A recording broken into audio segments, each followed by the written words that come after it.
أعوذ بالله من الشيطان الرجيم بسم الله الرحمن الرحيم الحمد لله رب العالمين والصلاة والسلام على سيد المرسلين وعلى آله وصحبه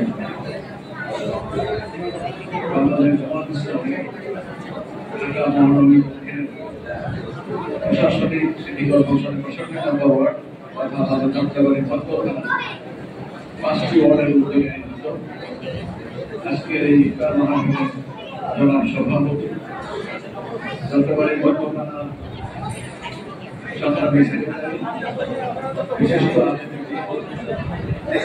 জনাব মৌলানা ইমাম হোসেন অপরখানা নেতৃবৃন্দ অপর মসজিদের সভাপতি সহসভাপতি সেক্রেটারি সহসভাপতি সদস্যবৃন্দ পার্শ্ববর্তী মসজিদ সমূহে ইমাম খতিব কমিটির সদস্য মন্ডলী সুন্নি মন্ডলী দিনদার রোজাদার ভাইয়েরা ইফতারের পূর্ব মুহূর্তে রহমতের দর্শন শেষ করে মাত্রাতের দর্শকের মনোরঞ্জনে আমরা এই সুন্দর আয়োজনে প্রতিযোগিতা করে আমরা শুকরিয়া আদায় করছি আপনাদের দীর্ঘ 16 বছর পর্যন্ত আমরা আপনাদের সাথে মিলিত হয়ে একসাথে ইফতার করার সুযোগ আমরা পাইনি। আপনারা জানেন, আপনারা সবাই সাক্ষী, যার জ্বলন্ত সাক্ষী এই মসজিদের সম্মানিত সভাপতি সাহেব, যিনি সাক্ষী দিলেন, যদি এই সময় এই 16 বছরে উনি জরুরি নির্যাতনের শিকার হয়েছে ওনাদের জন্য, যিনি কোনো রাজনীতি করেন না, কোনো দলের সাথে যুক্ত নাই, ওনাদের জন্য যদি সৎ ব্যক্তি ওকে দাঁড়িয়েছেন, নামাজ আদায় করেন, একটা মসজিদ কমিটির সভাপতি, এই কারণেই তাকে এই জরুরি নির্যাতনের শিকার হতে হয়েছে।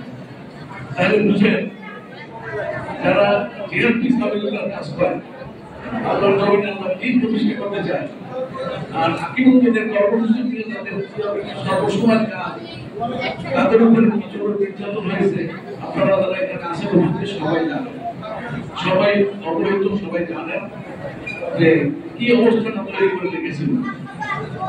সাধারণ মানুষও অতিষ্ঠ হয়ে যাচ্ছিল। কোন ঘরে কোরআন থাকলে সেই কোরআনকে জেহাদি বলে খাটিয়ে তাকে গ্রেফতার করে নিয়ে যেত, জঙ্গি হিসেবে আখ্যায়িত করত, জঙ্গি নাটক সাজাতো, সাজিয়ে বোমা রেখে অস্ত্র রেখে তারপরে জঙ্গি মামলায় মানুষকে দিত। আপনাদের জামাত ইসলামী এই ধরনের নির্যাতনের শিকার আপনাদের এই এলাকায় হয়েছে, আপনারা সাক্ষী, আপনারা জানেন। জামাত ইসলামের একজন কর্মী, জামাত ইসলামের একজন কর্মী চিন্তাই করে, মাদক ব্যবসা করে, হেরোইন খায়, ধর্ষণকারী, কোন প্রমাণ কি আপনাদের কাছে আছে না? অথচ তাদেরকে এই ট্যাগ করে দিয়ে জঙ্গি আখ্যায়িত করে দিচ্ছে। কারণ একটা, কারণ হলো আকিমুদ্দিনের কাজ করে আপনাদের জামাত ইসলাম, আর আকিমুদ্দিন কি আল্লাহর জমিনে আল্লাহর দ্বীন প্রতিষ্ঠা করে।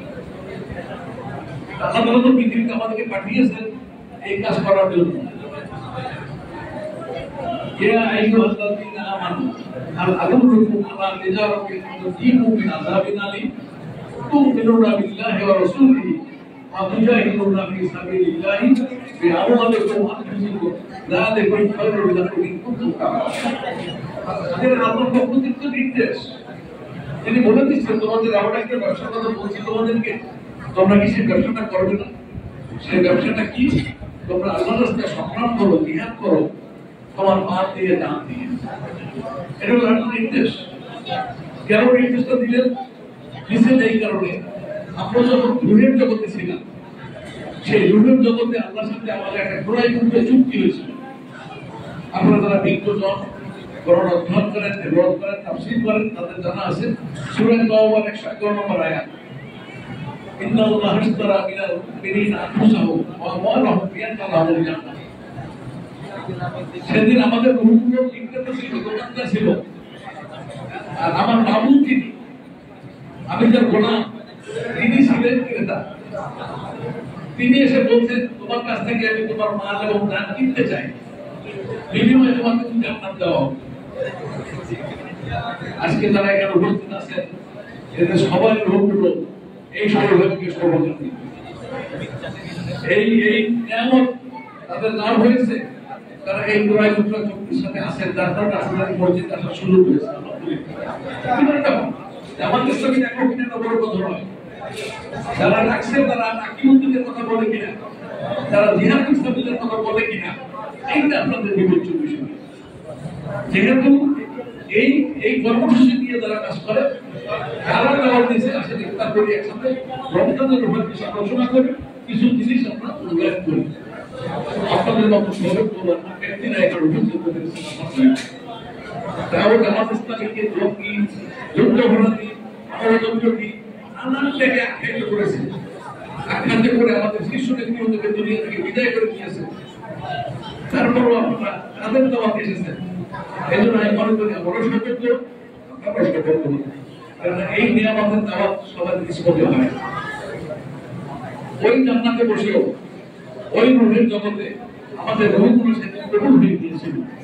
এই দুনিয়ায় এসে আমরা এই কাজগুলো করবো, অর্থাৎ আল্লাহ তাআলা আমাদেরকে যে জন্য বিভিন্ন পাঠিয়েছেন, ইন্নী জাইলুন ফিল আরদি খলিফা। চমৎকার নিয়ামত, একটা উপস্থিতি তোমাদেরকে আমি আমার প্রতিনিধি হিসেবে দুনিয়াতে পাঠাতে চাই। প্রতিনিধিদের কাজ কি হবে? আমি যে কাজগুলো করতে চাই সেই কাজগুলো তোমরা বাস্তবায়ন করবে, অর্থাৎ আমার শ্রেষ্ঠত্ব, আমার রুবিয়া, আমার শ্রেষ্ঠত্ব তোমরা প্রতিষ্ঠা করবে দুনিয়া। আমরা সেই মহান দায়িত্ব নিয়ে পৃথিবীতে এসেছি, কিন্তু আসার পরে আমরা ওই কাজগুলো ভুলে গিয়েছিলাম। বাংলাদেশ জামাত ইসলামী নামক একটি সংগঠন, বাংলাদেশ জামাত ইসলামী নামক একটি সংগঠন আমাদেরকে জানিয়েছে যে আসেন এই পথে আসলে ওই আপনার সাথে যে ওয়াদা করা আছে, যে চুক্তি করা আছে, সেই চুক্তিটা বাস্তবায়ন করা যায়। সেই চুক্তি বাস্তবায়নের ক্ষেত্রে বাংলাদেশ জামাত ইসলামী এই কাজ করে যাচ্ছে। তারা খবর দিতেছেন বাংলাদেশ জামাত ইসলামী ক্ষমতা যাওয়ার জন্য রাজনীতি করে না, আমরা কোরআনকে ক্ষমতা নিতে চাই। এই কোরআন আমাদের হেদায়েতের জন্য এসেছে, রমজান মাসে নাযিল হয়েছে। শাহরুর রমাদান আল্লাযী ইউনজিলু ফীহি আল-কুরআন হুদাল লিন-নাস ওয়া বাইয়িনাতিন মিনাল হুদা ওয়াল ফুরকান। এই সেই কোরআন যা রমজান মাসে নাযিল করা হয়েছে তোমাদের হেদায়েতের জন্য এবং সত্য মিথ্যার পার্থক্য হিসেবে। এই রমজান মাস কোরআন নাযিলের মাস, এই রমজান মাস কোরআন বিজয়ের মাস, এই রমজান মাস সত্য মিথ্যা পার্থক্যের মাস, অর্থাৎ এই মাসেই 17 রমজান বদর যুদ্ধে সম্পন্ন হয়েছিল। আপনাদের দশকে ভূমিকা হয়েছে, এই দশকে 17 রমজান, এই দশকে 17 রমজান বদরের যুদ্ধের মধ্য দিয়ে সত্য মিথ্যা পার্থক্য প্রমাণিত হয়ে গিয়েছে এবং সেটি সত্য বিজয়ী হয়েছিল।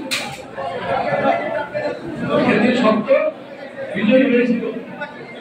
আবার এই রমজান মাসের শেষ দশকের বেতন রাত্রিতে, এই রমজান মাসের শেষ দশকের বেতন রাত্রিতে কোরআন নাযিল হয়েছে।